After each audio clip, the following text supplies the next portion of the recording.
Hello, and welcome to the Waking Up Spiritually podcast. I am your co-host, Wendy Rose Williams, and I'm a past life adventure guide. I help people release energy that no longer serves them. Things like anxiety, depression, hypervigilance, just that energy that you're ready to move into your past and just let go of. And my website is wendyrosewilliams.com. And Gregg Kirk, my co-host, is going to introduce himself now, as well as today's topic. Hi, everyone. I'm Gregg Kirk. I'm an energy worker. I host a weekly online group healing circle every Sunday at noon Eastern time. Also do individual sessions, both in person. I have an office in Darien, Connecticut, and also I do sessions over the phone or through Zoom. And you can find me and make an appointment with me at greggkirk.com. So it's spelled GREGGKIRK.com. So without much further ado, Wendy and I, this is a topic that was suggested by a listener in our Waking Up Spiritually Facebook group. And the topic today is parallel lives. So why is this not coming up?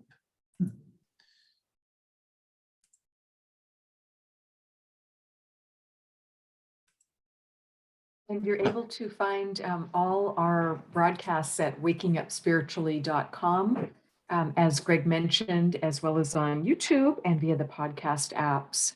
And I am listening, but I'm just going to disappear out of sight here for a second and excuse my puppy from the room. She was sleeping and now decided to wake up. Okay. All right. So the topic today is parallel lives. So what do we mean by that? That we can incarnate with a certain percentage of our soul's energy. So Wendy will go into more detail about what she's experienced, but I have a particular client or patient that I've worked with who's had multiple, I didn't even know this was a thing that could happen, where your whatever you want to say, your soul, your consciousness, or your conscious energy can actually run two parallel lives. And in the case of one of the patients that I work with, at the same period of time, they actually living together. So we'll talk in more detail about that. But, Wendy, I'll let you elaborate a little more. Perfect. And Gregg, we're not quite to the screen that we want to be on. Are you going to take us a step further here to get into the PowerPoint? Okay. Yeah. So this is something weird that's going on. The sharing isn't there. Okay. Yeah, we're having some weird glitches today. Okay. That's okay. Can you see this okay now? Yes, now it's there. Perfect. Great. Okay. All right. Very good. So yes, as Gregg's mentioned, we incarnate with a percentage of our soul's energy. And once I understood that, life made a lot more sense to me, because it answered the question of, well, gee, what happens when someone dies and goes home to the light, back to the universe, back to heaven, whatever your belief system is? Well, then how would I reunite with loved ones if they've already reincarnated again? And the answer to that is because we incarnate with a percentage of our soul's energy. And that's why that wonderful higher self, a portion of us, is always at home, that can help guide us, and that we can really get aligned with, which we've talked about in several podcasts. And what's the purpose of parallel lives, also called simultaneous lives? And the purpose of them, I see, is to be able to learn more, to be able to progress more quickly. Because if you were living two lives or more, and this is putting aside the whole quantum time concept, I'm keeping us purposefully in the simpler human construct many of us use of past, present, and future. But it just allows us to progress more quickly if we're having more experiences at the same time. So typically, parallel lives it's a strategy. Think of it as a strategy that your soul can choose to do. And of course, you're going to choose this carefully with input from your guides before you incarnate, and with input from your soul group and different people who would be in those lifetimes with you. So it's typically a strategy used by more experienced souls. And another concept I'd like to bring up is the thought of what if timelines repeat? So take a famous timeline, like let's say Cleopatra and Mark Antony, just for an example. I've noticed a lot of people struggling with, oh my goodness, there can only be one Cleopatra. So who looks the most like Cleopatra, or who has the most synchronicity or just identifies the most with her? And I'd like to propose to you, well, what if instead it's possible that timelines repeat? If time is more of a loop rather than a line, which gets us closer to that understanding of quantum time and everything happening at the same time. And then that opens the possibility of, well, gee, what if there had been multiple different souls who chose, gosh, this looks like a really lesson rich life, a really intriguing, amazing life to play out a lifetime as Cleopatra or Mark Antony or anyone else that was in that timeline. So that's my understanding from my guides and from having done many sessions with clients as well as my own sessions is timelines do repeat. So there's not only one William Shakespeare, which again would explain how could one man have written so many amazing plays and just all the things that he wrote.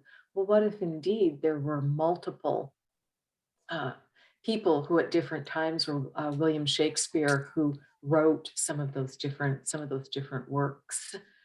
Because he's a person that's been studied many times, and people say this is just way beyond the normal progression of a writer's lifetime. Just the works are so different. So perhaps timelines repeat. We've got different people writing those works. So anything to add to that, Greg? I know that takes us deep down the rabbit hole, which I think is the purpose of today. It is. It is. Yeah. No. Yeah. The jury's out on me because with certain things like Jesus, Mary, all these major figures in history, and you sometimes you get these credible people coming forward and saying, "Hey, I was." There's a friend of mine has had multiple past lives of some amazing figures in history, and he doesn't know how to explain it himself. And I've heard of other people coming forward as well. And he said something similar as, there's a fractal situation happening where maybe it's percentages of consciousness. So, a big consciousness like Jesus, for instance, might be multiple consciousnesses together. Or so anyway, we're just speculating today. We want to keep everything on the table. Absolutely. All we can do is have an interesting discussion, because Yes. isn't that one of our greatest freedoms in life is we get to choose what makes sense to us. We get to choose our Right. beliefs and be open to your beliefs changing over your lifetime too. It's not like we decide everything and work everything by the time we're 21 years old. Right. There's just so much happens as we continue along. Definitely. Okay, Wendy. All right. Well, I'd like to bring up two contrasting 1800s female writer lives. And the first one, I'm calling that lifetime two writing couples. So there was a married female writer who was uh, married to a farmer, and she herself was a farmer in tiny little Othello, which used to be Oregon Territory. It's now part of Washington State. And this married couple, because it was fairly easy to grow what they needed and to support themselves and earn their living, so to speak, partly by growing and partly by trading, because their best friends on the next farm to them were also writers, and they purposefully planted different crops from one another that I just didn't know about that, being pretty far forward in time from farming. But that was a strategy that was used. It was also used at Plymouth Plantation, where people would purposefully grow different things, and to be able to trade them so that you got more variety to your foodstuffs, to your flowers, to your herbs, whatever it might be. And this couple did not have any children, and the woman wrote approximately 50 novels, and they all were lost as they were never published, and they didn't have any children to hand them down to, and they just disappeared as that home that farm got cleared out at a certain point. But those experiences and that knowledge, I mean, it's gathered in your soul. So at first I was like, oh my goodness, this poor woman, she could never get published. But it was the 1800s. That really wasn't the point of it. It's my past life. It's one I've spoken about before. And it was in many ways a happy vacation life, helping me gain writing experience. So that was that wonderful lifetime in Othello, and it's definitely one that I remember fondly. And it's neat because I live close to it, close enough to it. I've been able to go back there a Oh, couple of awesome. times, and I actually found the actual farm that I lived on. Oh, that's So amazing. that was pretty amazing. And I found our neighbor's farm, which is now a cemetery. It became a cemetery in the 1960s. And that was actually how I found the farm, because we were researching cemeteries, because that just seemed like a natural starting point, was could we find our graves? And that's what actually led me to find the farms. So but that's what that life was like. Pretty amazing and wonderful in a lot of ways, and really very focused on writing and enjoying that process, because my husband was writing and our best friends were writing. And that was what came through in my past life regression, was I could see the four of us around this round table, and the oil lamp or whatever type of lamp was there. And I could just see us passing around pages to each other from things that we had written, and just sharing them and critiquing with each other. And we were all learning how to write. Interestingly, all four of us are writers again now. So at some level or other. So I think that was an important life of just getting that experience. Mhm. And how did this come up to you? How did you remember this life? This life, it came up multiple ways. It bubbled up various ways. The way it presented most dramatically was via a friend who was the neighbor, and she did some auto writing one day about, gee, what do I need to know about my past lives? And it came up through her. She actually recalled it first. Wow. And then I was able to do a past life regression to say, well, this is really interesting. This is really neat that a friend remembers this, and she was remembering me next door on the neighboring farm. But I thought, is this true? So, being a past life regressionist, I then did a past life regression on it, Mhm. Nice. and did find that yes, what she recalled was very accurate. And then this became one of the past life pilgrimages that I did was, and I actually went with the man who was my husband in that lifetime. Oh, And our wow. friend who first found the lifetime, she purposefully did not go and stayed behind.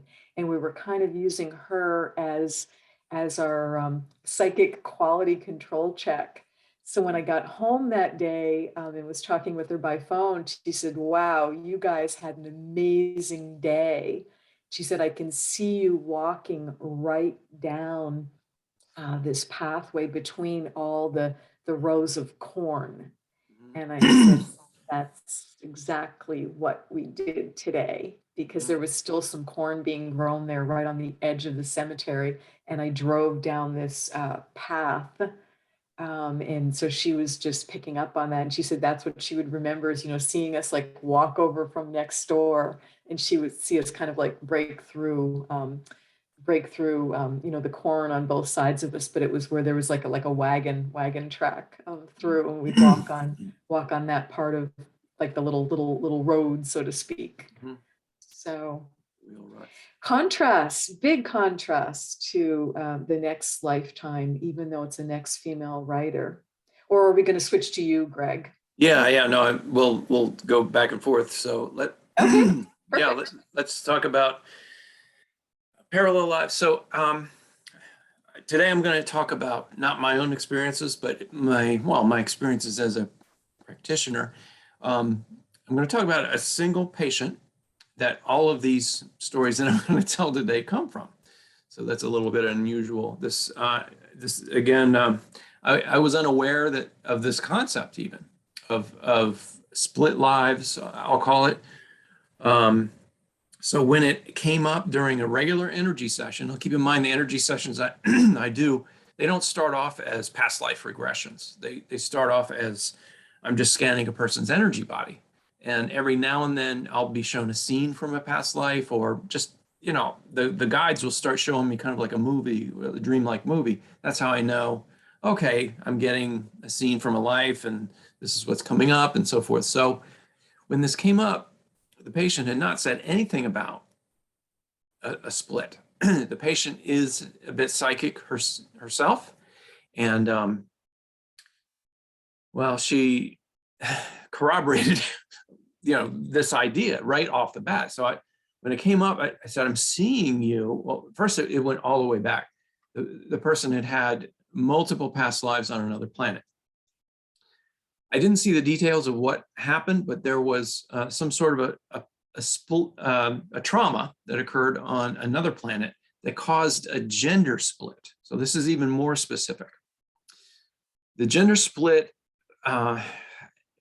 transpired and unfolded through several, we're talking dozens and dozens, maybe even hundreds of past lives, where there would be a female counterpart to the same soul or consciousness and a male counterpart. And sometimes they were nowhere near each other on the planet. So first this gender split happened on some other planet. I don't know which one, several times. But then all the lives that started to manifest on Earth, there was a gender split that went on for many, many, many times. So the first lives that we saw was the male was really aggressive. He was always a soldier. He actually enjoyed killing people. And, so this is one of those things where as you start to see these things, you mention it to the patient. And, the patient is in the here and now. And sometimes when they hear these kinds of things, like, yeah, you were a bloodthirsty soldier, you enjoyed killing people. Sometimes people don't want to hear that, or they take it personally. But she was like, oh no, I know. She had already seen some of these past lives. So the early lives, the male was a warrior involved in way early on in the Aztec societies, involved in the human sacrifices that were going on. As an interesting flip that occurred later, he then appeared as a conquistador who actually conquered and killed the Aztecs. So again, kind of a bloodthirsty male, very aggressive, domineering figure who enjoyed killing people. And this would come up, excuse me, we could watch as lives would unfold years and years later, the karmic burning up that would take place later on. So these first lives that we saw, like I said, mainly the male life came out. The female life was not really around, was usually somewhere else in the world. Sometimes, like in the case of the Aztec society, was in the Aztec society, but really didn't have anything to do with the male. It was involved in sacrificing. Well, years later, they would, I don't want to tip my hand and tell you about what I'm going to talk about later, but I'll just say that years later, they did have more parallel lives that were in the same vicinity and sometimes together. So that's about all I have to say now at this point. Just to summarize, it started on another planet. There was some sort of trauma that was not apparent right off the bat.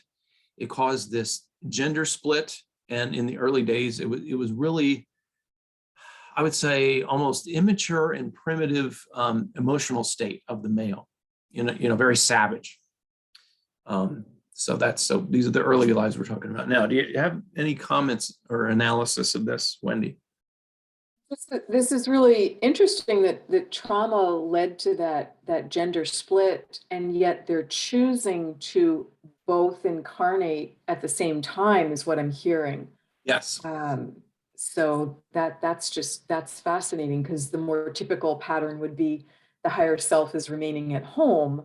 So this is interesting. So they definitely, it feels like that soul felt something would be worked out, something would be gained by them both incarnating, and that they have this split. So yeah, and as you'll see, this is like one of those radio serials or whatever, the movie serials that they had in the old days. The next chapter next week. Stay tuned for the, we'll give you the update. But so you'll see Okay. the reasoning and how this unfolds. But yeah, at this stage in the story, it's a gender split. The male is pretty savage and on a low emotional level. The female's around, but not really interacting with the male at this point. So to be continued. Stay tuned. All right.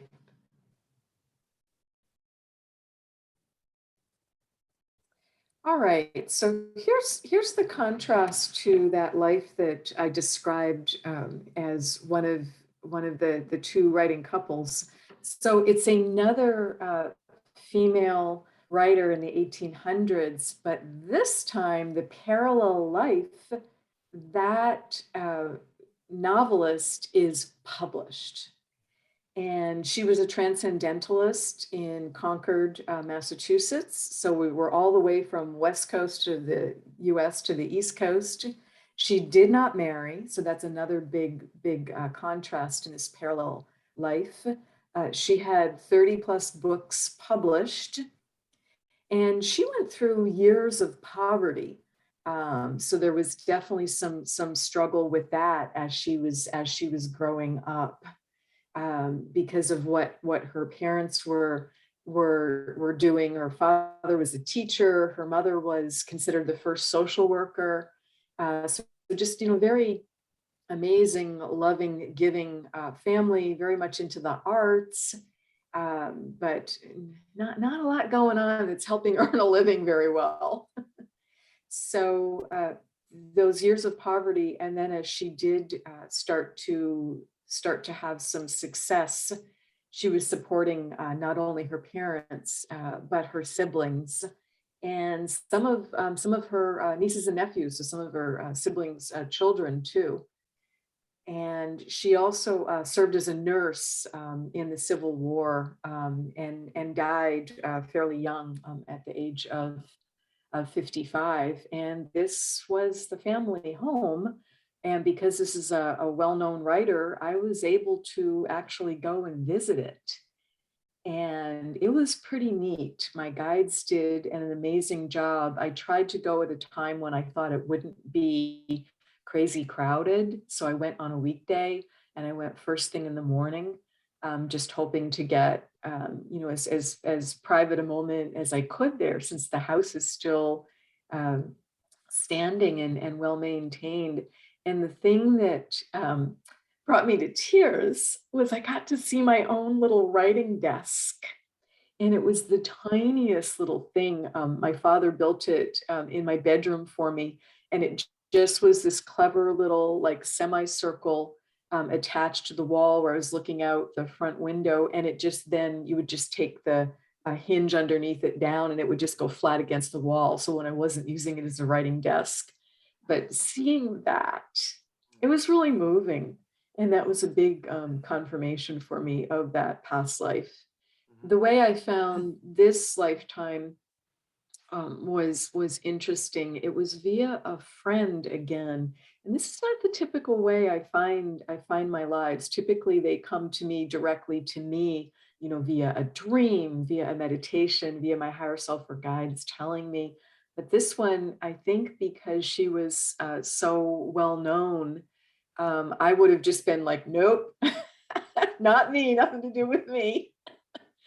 So a friend saw something came up on her Facebook feed or just somewhere in social media, random, and she saw this writer, and she immediately saw my face now superimposed over it, and she heard share with Wendy. This is one of her past lives. Tell Wendy because she'll accept it from you, and she'll struggle with it on her own. So again, I was like, okay, that's interesting.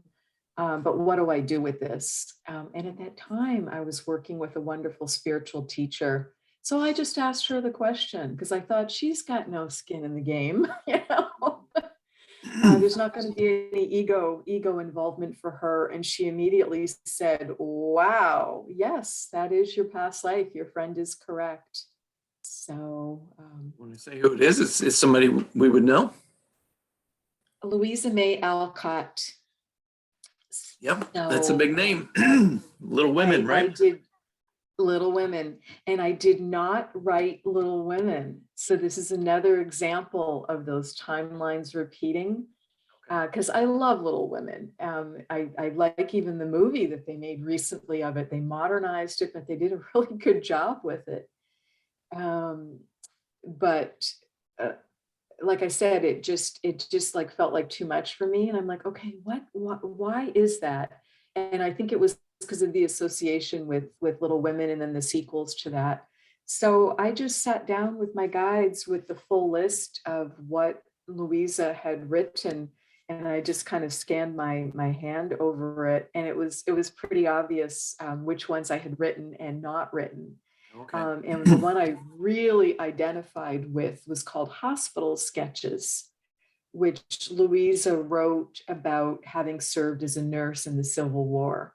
Okay. And that was arguably how she had, how these health issues had come up, which then led to that early demise.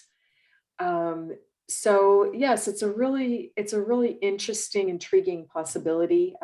Again, we can't prove these things, and it's really, to me, it's really not about proof, but it's just kind of exploring.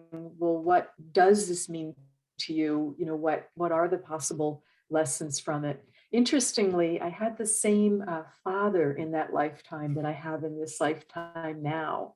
Wow. So that was a big moment and a big realization.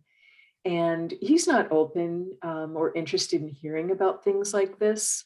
So Right. what I did was when I went and did the tour there, they had a nice DVD for sale that was like a half-hour video kind of showing how the house had been rebuilt, and he had done that building. So I just shared that with my dad, like as an interesting historical home. I went and visited, and it was quite interesting because he seemed to know a lot about the construction of it before we even got to that part of the DVD. It was quite interesting because there were some unique features to the home as it was rebuilt. For instance, it was the only home of its time that had a well within the house. And the way, and in cold New England, that was a big plus. Mhm. And the way he did that was he purposefully rebuilt a larger kitchen, added onto the original footprint of the house, and built it over where the well already was. And Hmm. he just thought that would be easier for his wife and his daughters Yeah. to get the water from the well if it was indoors. Wow. So we weren't quite to the point of indoor plumbing, but my dad went on and on about that. And I thought, yeah, I think he remembers that at some level. So yeah, it feels like a gift to, kind of imagine that possibility, because I think what I'm most proud of, if that, was indeed one of my past lives, was the fact that she managed to get published in a time when women really weren't published. And if they were, it was usually under a man's name. Right. She got published as Louisa May Alcott. Wow. So I think that was a pretty big deal. And she must have, done a pretty great job of being self-confident and being able to present to a publisher, because publishers were really taking a big risk at that time, because things had to be typeset with every little letter, going on to it was very, very expensive. So, that was a big deal for a publisher to take someone on. But yes, I believe it was another soul who broke the way on through with Little Women, and then that got her, got her established. Wow. But a lot of contrast from the other life. So you can see why choosing these two parallel lives, both in the 1800s, both as female writers with very different experiences, would be helpful to me today. Mhm. So that's the story of Louisa May Alcott. You can see I still struggle with it a little bit, because I didn't even put her name on there. I just needed to hold that back a little bit. And it's also kind of fun to kind of guess who it is. Yeah, no, that worked out well. I like how that happened. So, continuing with the story. So, in our program, when we last talked about the split life scenario, the lives started on another planet. There was a trauma. It caused the gender split. The early lives were, hundreds and hundreds of years ago. Probably some lives that occurred thousands of years ago as well that just did not remember. The first time that we can remember that there was where the male and female not only lived in the same time and in the same vicinity. In this case, they actually were married and bore children. And it was when the male was a Khan, Khan, in Siberia. So, a tribal leader in Siberia, where, they were nomadic and living in yurts and going around the countryside, in very cold climate, very grassy plains. The female, so it was actually a positive relationship, and they bore two children. And she bore him two children. So that was that's the first time we can remember them getting together. Not exactly sure of the timeline. It was definitely after all the stuff happened with the conquistadors and Aztecs and so forth. It was probably shortly after that. The next time, I mentioned this in detail in another in another program that we did, but I'm just going to briefly go through it here. The next double set of lives were pretty unique. They're very supernatural, as you'll see or remember. We saw the male counterpart as a German prince. And I've got a picture here on the video, or on the presentation we're looking at. It's this is the armor that I saw first. So first, as I was looking at the energy body and this life was coming through, I saw this parade armor, Germanic parade armor. So this signified that he was of royalty. He probably wasn't really doing any fighting. And then it got the full information came in that he was a prince. He was kind of idle, so he didn't really, his father was running the kingdom. He was just kind of hanging around. They had a very large estate, castle, with grounds, that there was an area just off the border of their property where he had encountered this fairy portal, whatever you want to call it. He found these fairies. His female counterpart was a female fairy. So he fell in love with her and would get sucked into this portal and would be having romantic, maybe even sexual interactions with her. And the rest of the fairies were draining his energy, just sucking the energy out of him. he would be in a state of ecstasy after these encounters, but then he would be just dog tired and drained for days afterwards. But he became more or less almost addicted to going into this situation. And of course, the fairies were enticing him. So he was being enticed, and then they taught him the ability to kind of phase into their realm, dimension, whatever you want to call it. And then once he was there, he's being lured into this ecstatic state where he felt great, but they were sucking the life out of him, literally. So his father started to notice he was leaving, he was disappearing for hours on end, in regular fashion. He had him followed and found out that what he was doing, and he was forbidden to ever go to that part of their property. He couldn't do that again. He became depressed, and he became an alcoholic. He was trying to fill the hole of the ecstasy he was not feeling anymore with alcohol. And so then he eventually died an early death of bad health from liver failure. And so one of the things that we did after this life was presented, we did a soul retrieval. So we pulled the energy back that the fairies that had been trapped in the fairy realm. We pulled it back into the patient's energy body, because there was huge fragments of her consciousness and energy that were not not a part of her anymore, and they had to be pulled back, literally cleaned off, and then reattached to her. So that was pretty fascinating. That was a very vivid, and like I said, we talked about it in another episode, but it bears repeating here. What are your thoughts? Amazing, such an amazing story on so many levels. Does it seem like, Gregg, that the previous life where they were on the other planet and didn't really have much interaction at all, does it seem like this is the very next life where they're married and have children? Oh no, yeah. So let me clarify. So the lives on the other planets, so there was a trauma on another planet, and I believe the sexual split started there. Then when the lives started to manifest on Earth, it was the early, it was thousands of years ago or whatever. And then the ones that we started seeing were, the male counterpart being a soldier. The female was around, but not really interacting. In fact, we also saw him as some sort of a soldier in World War I as well, I believe. But whatever the case, the first time they actually got together was probably several hundred years ago in Siberia.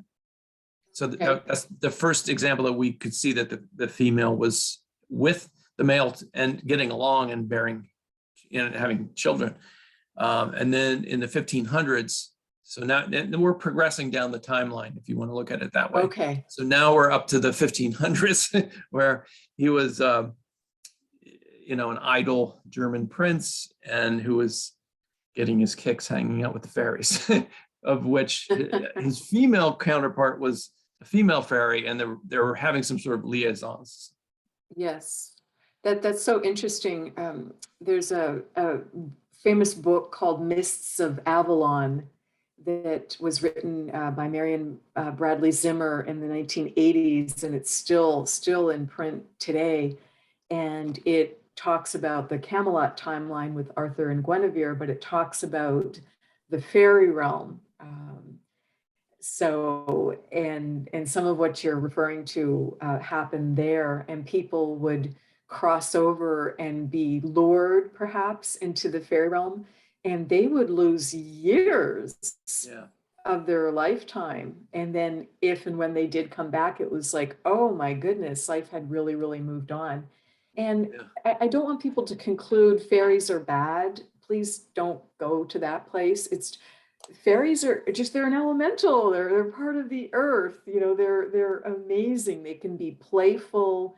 We can interact with them in fantastic ways, but they're different than human beings. They've got a different set of rules going on, and yes. So it's a fascinating separate topic. I agree. They're not good or evil. They're very neutral. They're very neutral. And they definitely have their own self-interest in mind, first and foremost.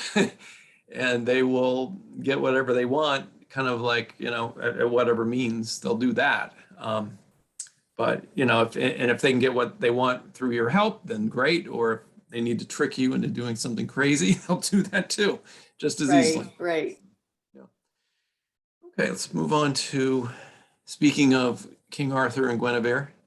Oh, yes, exactly. Okay. So King Arthur and Queen Guinevere had a parallel life. And this was fascinating for me to find out about. I have had session after session, past life regression sessions with me as the client, as well as dreams and just meditations, so much information from the perspective of Queen Guinevere.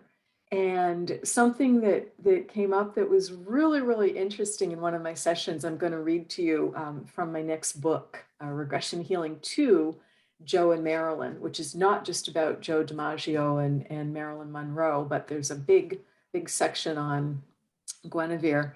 And the hypnotherapist, we realized I had been a dragon. And she asked me, what did you look like as a dragon? And I answered as Guinevere, I was a red with gold dragon. And she asked me, what did you like about being a dragon? And my answer is classic. I love this. I'm able to help humanity without all that bother of a human brain. It is so freeing to not have that bothersome ego. I feel so free.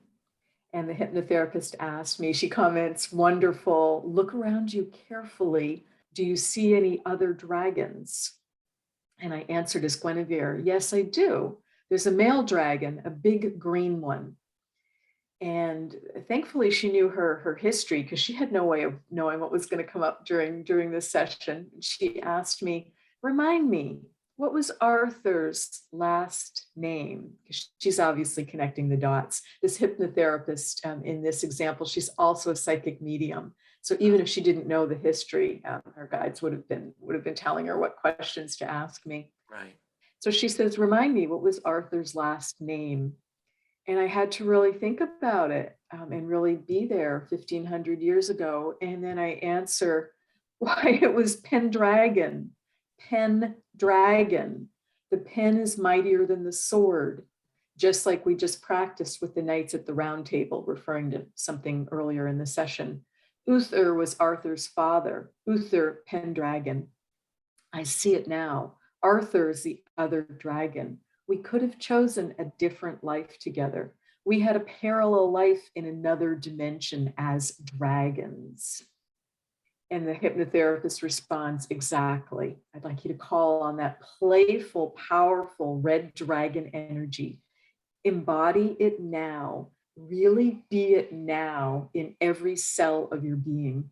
Do so with unconditional love and acceptance for yourself. It will help balance up your seriousness.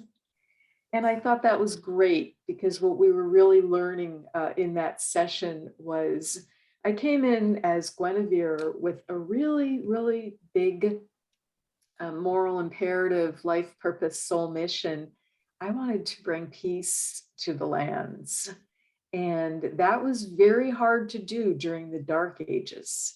So she was just pointing out that the way I was interacting with the men at the round table, it was just coming off as too intellectual to them. And they just weren't getting it. They weren't seeing the benefits of peace, because they were in a time where being a knight, that was the glory job. That was to be a knight of the round table. Oh my goodness.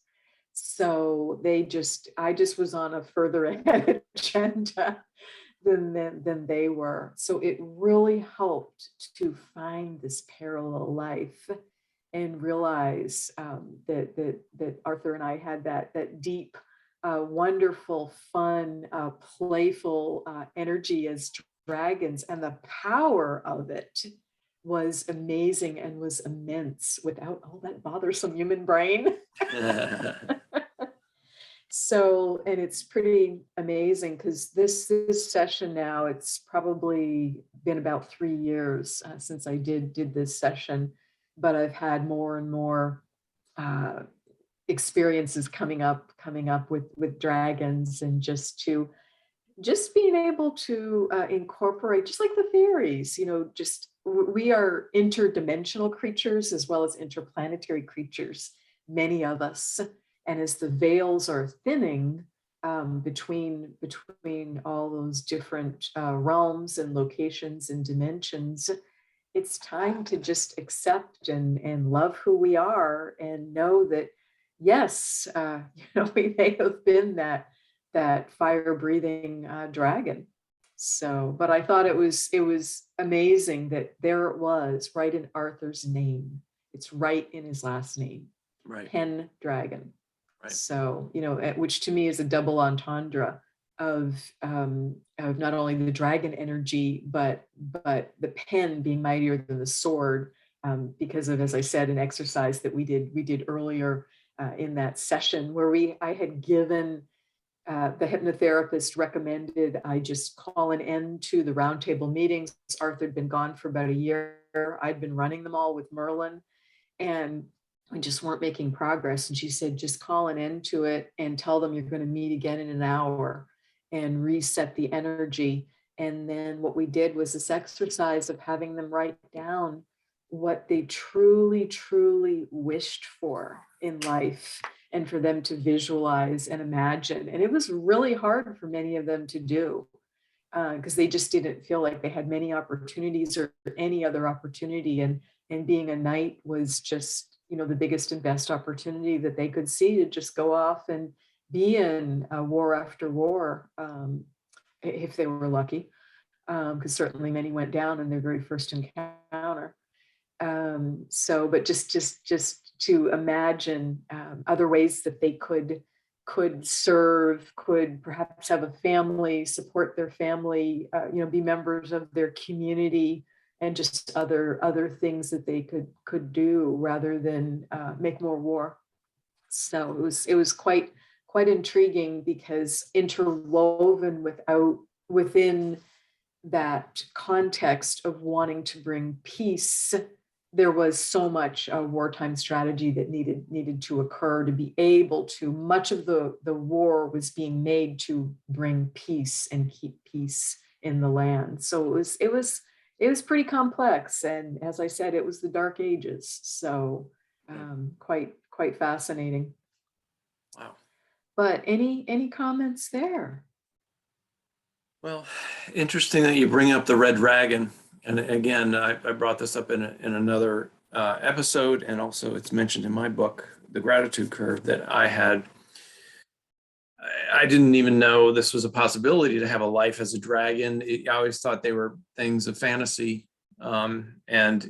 Mythical creatures. Yeah, but when I was having the first time I ever had an encounter where I had to have an entity removed from me, the person who taught me how to do astral work said, no, you need to get this person off of you.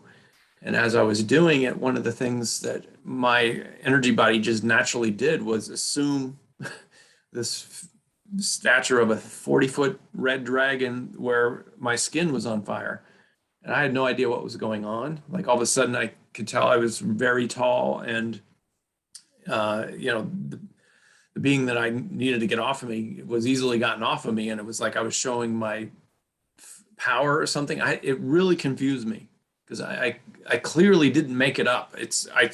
I was experiencing it as if, it would happen in this, in the third dimension. So it was very weird. And I thought, am I evil? Or I thought dragons are bad, I don't know. So it was only, after years that I kind of reconciled, like, well, I guess, there's another dimension or another set of timelines where the dragons existed, and you could be a good dragon, and they're powerful, they were magical. So yeah, really fascinating.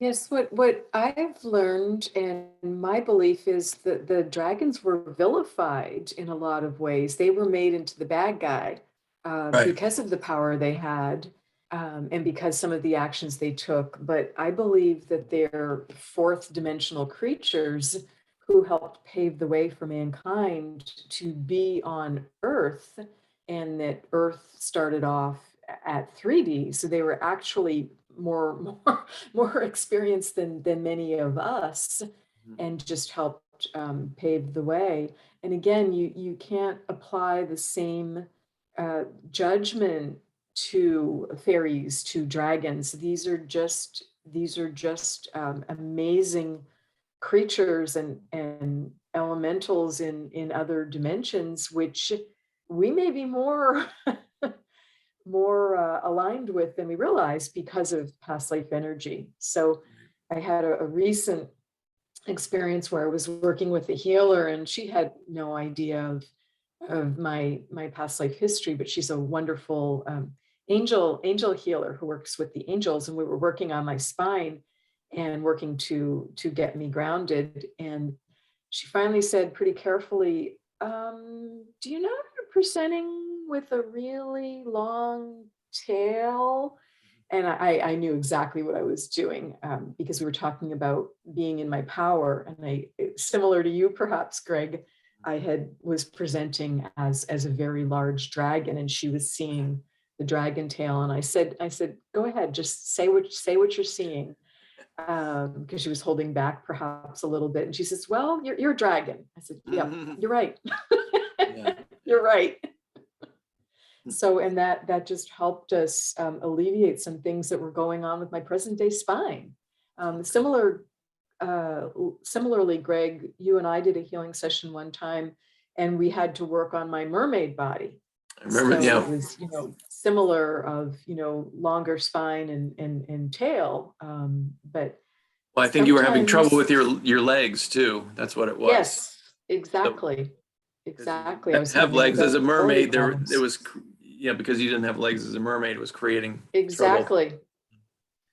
Exactly. I think Ariel got it right. It may be a cute little Disney movie, but a lot of the info and the songs, especially in there, get it right. All right, so let's finish our saga of the parallel lives with the gender split. So in the later session, so just to bring you up to speed, we had some sort of traumatic split on another planet.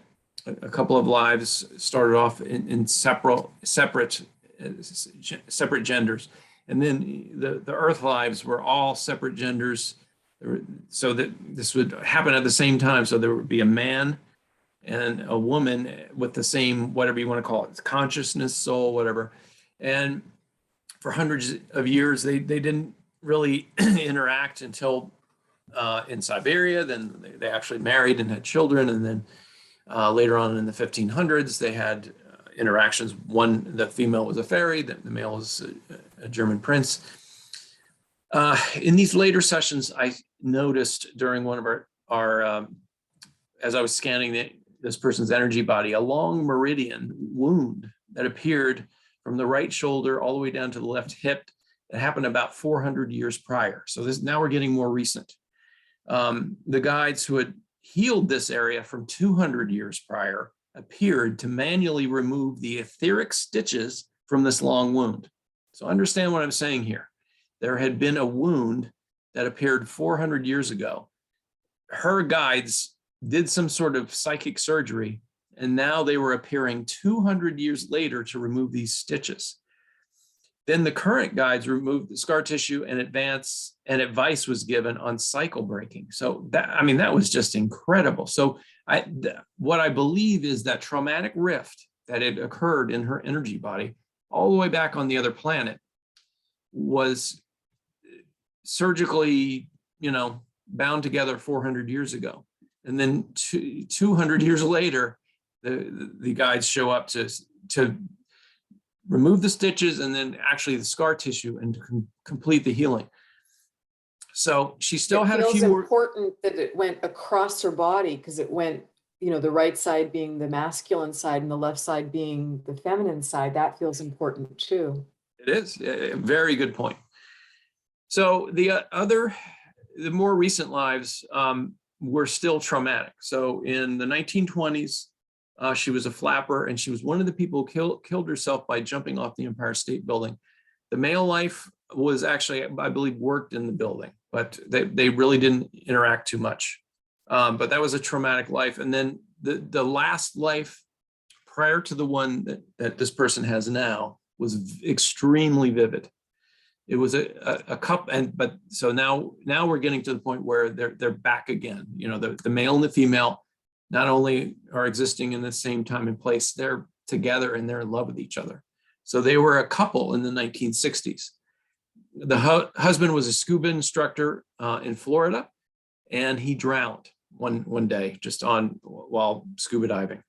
And it's just amazing. The wife looks so much like the actress Catherine Ross with red hair. I included the picture in the smallish picture of the pretty woman, you know, down in the lower right hand.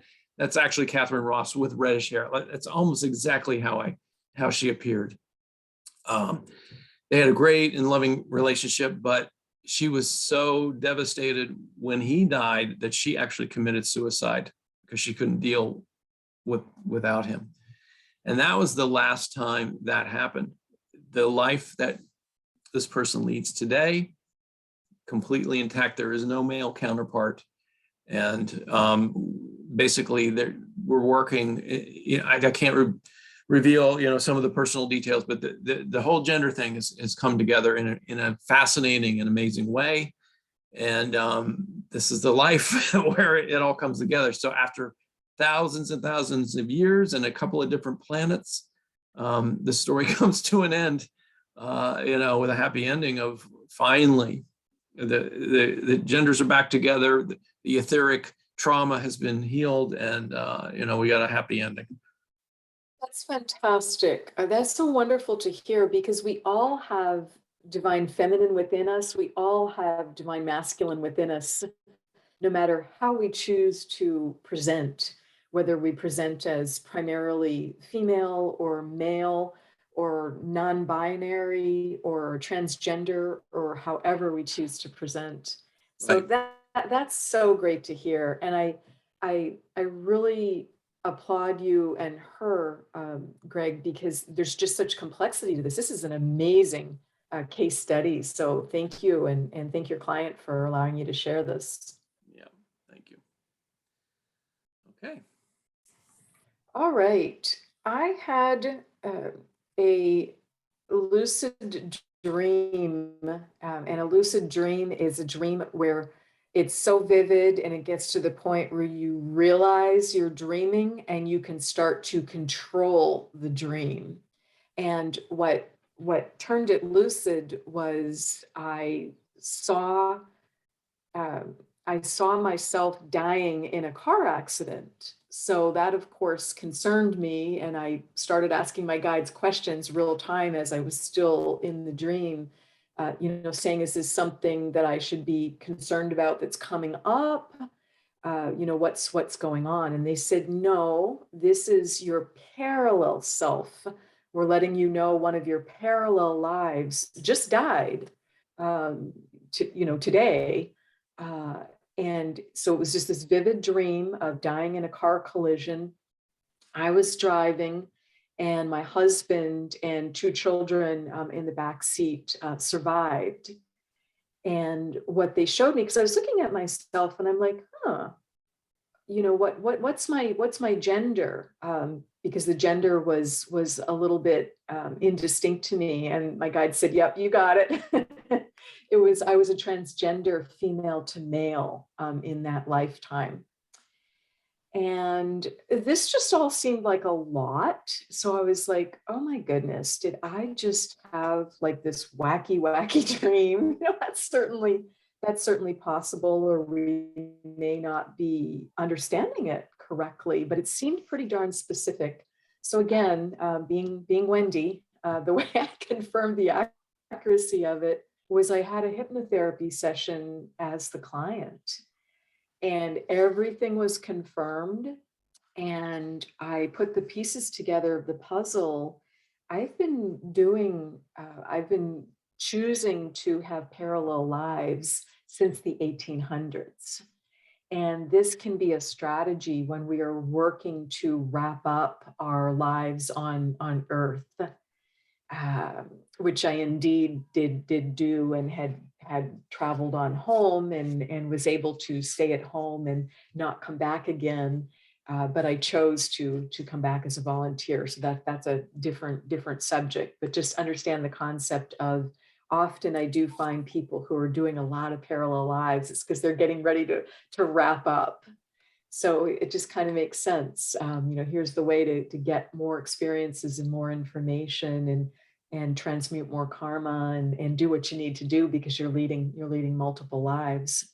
Mhm. So I realized in this current lifetime I'm in now, having been born in 1961, I realized, well, goodness, my parallel self died, and I had another parallel life in this lifetime for almost 40 years. That body had also gone on home, and there was another one too.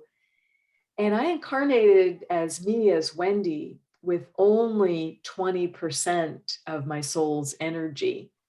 And that led over time to some real exhaustion, and adrenal fatigue and other issues. So during that session, I asked my guides, I asked God, would it be possible for me to download more energy to this lifetime now, or can you help me work with it more efficiently?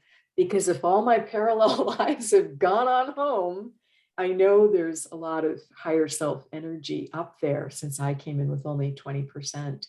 And I was thrilled to be told, yes, you have maximized the efficiency of what you can do with your existing energy. And because you have a large life purpose and soul mission, in other words, we want you to accomplish a lot of things. So therefore, there's a lot of support. So I was granted, and I was given another 10% of my higher self energy came on down from the light. 10% may not sound like much, but that was 50% more than I was used to, because I went from 20 to 30. So that was pretty amazing.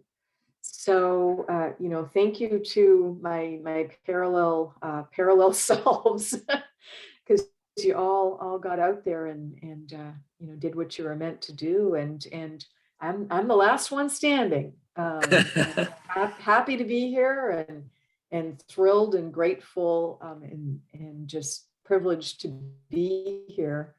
And now I can carry on, just the agenda from that higher self, and from the soul, and know the lessons from all the others, because I'm fortunate I'm able to tap into and get that information when I need it. Nice. All right, Wendy, we did it again. Right. Well, thank you everyone for being here for another out there topic.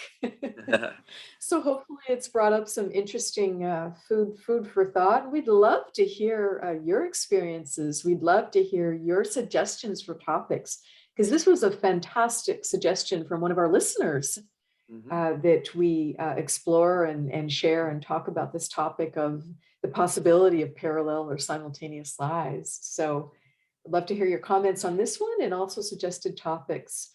You're welcome to join us in our Facebook group, which is Waking Up Spiritually. So just put that into your search bar and you'll be able to join us there.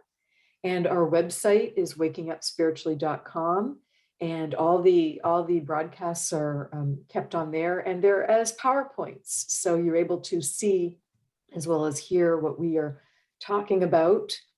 Please subscribe to our YouTube channel. We've got that link included. And rate and review us on Apple iTunes. That is so appreciated, because it helps people find us. And check out Gregg's wonderful background and work that he does as a healer and a musician and a writer. You can find all that at Gregg Kirk, and Gregg is spelled Gregg, Kirk, KIRK.com. And you can go to my website, which is my full name, wendyrosewilliams.com. And you're able to request a complimentary 15-minute phone appointment there to discuss how I might be of service to you. So thank you, everyone. And we look forward to seeing you next time on March 26th. right. Bye now. Bye-bye.